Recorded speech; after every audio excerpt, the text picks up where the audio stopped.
with no worry.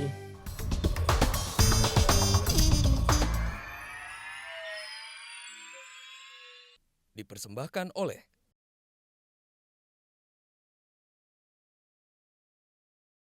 Pak Susilo Bambang Yudhoyono minta supaya segera dikeluarkan fatwa untuk masalah penistaan agama yang dilakukan oleh saudara terdakwa.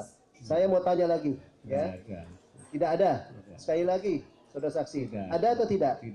Saya hanya memohon keadilan, tidak lebih dari itu. Karena hak saya diinjak-injak dan privasi saya yang dijamin oleh undang-undang dibatalkan dengan cara disadap secara tidak legal. Itu kan isu pengadilan, itu isunya di pengadilan loh, ya. Dan yang bicara itu kan pengacara, pengacaranya Pak Ahok dan Pak Ahok, ya enggak? Iya kan? Lah kok barangnya digiring ke saya? Ya, kan nggak ada hubungannya.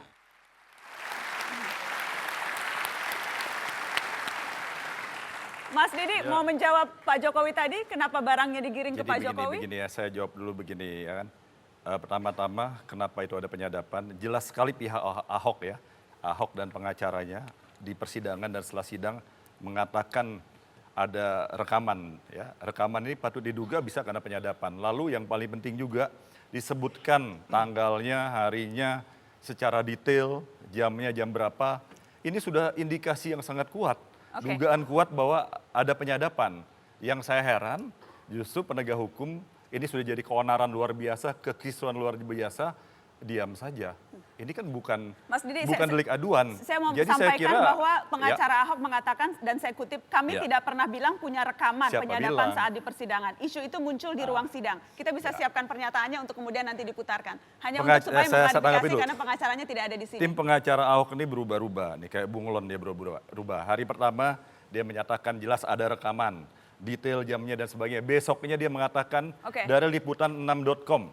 Kami sudah meneliti liputan6.com tidak secara detail sebagaimana yang disebutkan oleh pengacaranya. Jadi saya pikir pengacaranya mungkin ngeri-ngeri sedap juga ancaman undang-undang ini kan 10 tahun penjara. Dan karenanya kemudian kenapa dibawa ke Presiden Jokowi? Ya itu Presiden mungkin kurang paham soal masalah penyadapan. Saya nggak usah tanggapi yang Pak Presiden. Yang pasti Baik, kalau negara gitu saya kira meminta partai pemenang pemilunya untuk menanggapi, PDI Perjuangan, Bang Adian. Dari 2 kali tayangan ini saya sudah dengar Pak SBY minta keadilan. 2 kali, yang pertama dan sekarang. Nah, yang harusnya minta keadilan banyak-banyak itu petani, buruh dan sebagainya. Kira-kira seperti itulah. Bukan mantan presiden. Nah, kalau menurut saya begini. Pertama, kalau memang disadap ya berhak dong atas ya, perlindungan, Bang Adian. pertama bahwa penyadapan itu belum pernah terbuktikan. Kalau dalam sebuah proses persidangan lalu pengacara bilang, saya punya bukti loh bahwa kamu mengatakan ini segala macam, itu trik saja. Tapi apa kemudian trik-trik beracara itu bisa dijadikan sebagai sebuah alasan untuk melakukan gugatan, pengadilan dan sebagainya? Belum tentu. Nah yang menjadi masalah adalah kenapa kemudian jadi persoalan? Kenapa persoalan untuk tugas pengacara untuk mencecar saksi dari pihak jaksa penuntut umum untuk mendapatkan kebenaran yang lebih baik? Dia boleh pakai trik apapun, mengakui punya rekaman dan sebagainya. Ini baru ngomong saya dapat informasi begini jam sekian, jam sekian, jam sekian. Langsung heboh. Itu berlebihan banget, lebay. saya kira bukan heboh. Enggak, karena gini loh, itu Ini kembali lagi Bung Ardian keliru lagi. Pengacara ketika mencari kebenaran tentu berdasarkan fakta kebenaran yang sebenar-benarnya. Di sini juga di samping tadi penyadapan secara ilegal dilakukan oleh pengacara, juga fitnah dibangun di sini ya. Ini jadi masalah lagi. Ini masalah karena fitnah yang dilemparkan jelas seolah-olah mengatakan Pak SBY ini ada di balik aksi 4 November ya. Lalu seolah-olah mengatakan seolah-olah mengatakan bahwa fatwa yang menyatakan seolah-olah ini siapa Mas Didi? Enggak, yang mana nih? Pengacaranya jelas di persidangan mengatakan apa? Loh Anda saya bicara dulu dong. Oh, iya. Jangan. Oke. Jadi pengacara itu Jadi Anda mengatakan ini satu rangkaian keseluruhan. Bahwa fatwa itu dikatakan karena rekayasa dan karena pengaruh Pak SBY. Ini tidak saja telah memfitnah Pak SBY, tetapi Majelis Ulama Indonesia seolah-olah bisa dibeli Ya ini kan suatu Ini penafsiran Anda begitu bukan ya, penafsiran, dari, ini dari fakta. apa yang timbul di persidangan. Mbak Nana jangan dong. Saya bertanya apakah ini penafsiran? Saya bertanya apakah ini penafsiran atau memang yang Anda dengar langsung? Ya. Fakta. Fakta jelas ya. Fakta Bahwa disebutkan. ya Fakta pengacara disebutkan. ya Pengacara bahwa menghubung-hubungkan mengkait-kaitkan seolah-olah nih pihak Ahok ya seolah-olah fatwa itu karena pesanan Pak SBY. karena Jelas memang ada ini pertanyaan seperti itu Bang Adian. Ada telah- pertanyaan seperti itu. Ini jelas. merendahkan begini loh, maksudnya harkat gini. dan martabat Majelis Ulama Indonesia dan umat Islam saya kira. Enggak, kalau menurut saya begini, dalam konteks trik beracara, karena ada taktik dan strategi dalam beracara, tidak lempeng-lempeng saja segala macam. Apakah itu masuk dalam kategori sesuai dengan koridor etik, koridor aturan persidangan, hakim bisa katakan jangan dengarkan itu. Ini tidak bisa dipakai dan sebagainya. Baik. Tapi tidak bisa merampas hak pengacara untuk kemudian mencecar si saksi dengan segala macam cara. Masalahnya apa? Saya tidak tahu. Orang itu terjadi dalam ruang pengadilan.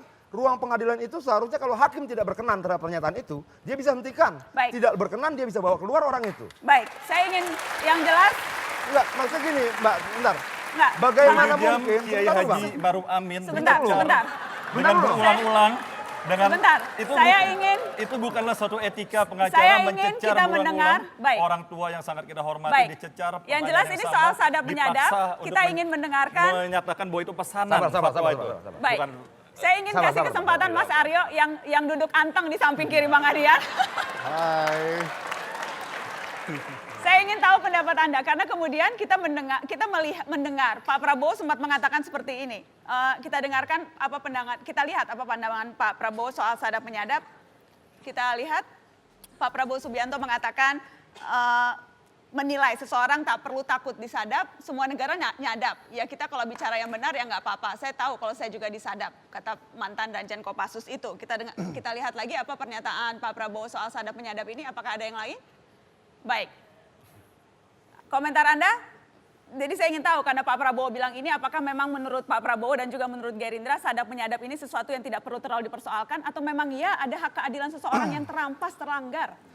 Ya, kebetulan sekali belum lama yang lalu kan barusan keluar filmnya Edward Snowden ya. Dan itu kelihatan sekali bahwa negara adidaya seperti Amerika pun menyadap negaranya 2 kali lipat daripada menyadap negara musuhnya yaitu Rusia.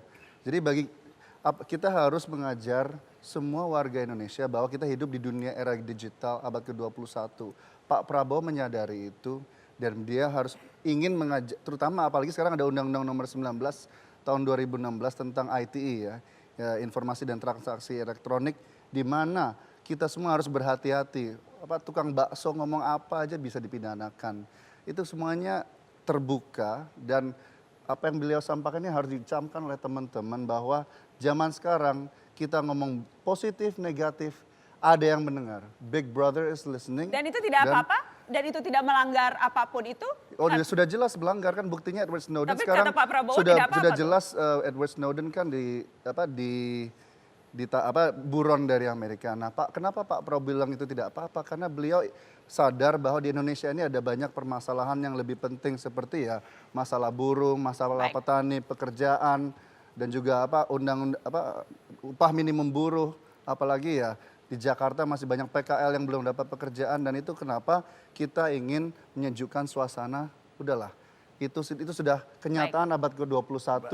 Mari kita fokus membangun kota Jakarta lebih baik lagi dan Anies Sandi siap melaksanakan hal Wah, itu. masuk udah Anies Sandinya masuk. Kampanye juga. Setelah ini Pak Didi, kita akan break, kita akan lihat bagaimana kita akan lihat bagaimana para tokoh politik turun gunung kampanye setelah pariwara. Jangan kemana-mana.